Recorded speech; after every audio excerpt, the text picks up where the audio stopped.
Once you have made your blog public, you can then look at it by clicking on it within your dashboard.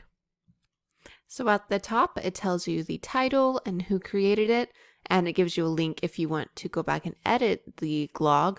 It tells you when it was last updated, the discipline it's in, and the subject it's in. And it gives you an option to nominate the blog for Glogopedia, which is kind of like a library of educational blogs. You can also print your blog or view it in full screen. And if you scroll down below, you can add blog administration notes. So you can change the name and you can select a category to put it in. You can also select a grade level to make it easy for students to find it. You can change the visibility if you don't want it public anymore or want people to be able to re-blog it. You can change that.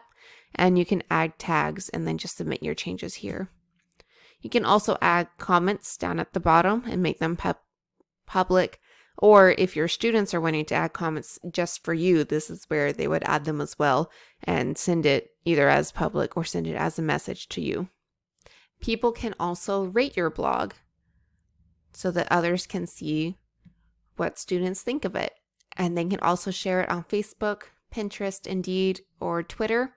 They can send it to their friends, add it to their blogs if you allow them to, add it to their favorites, or you can also get the embed code here. So if you didn't grab it before in the editing stage, or if someone else wants to embed your blog into one of their projects, then they can select that for the embed codes.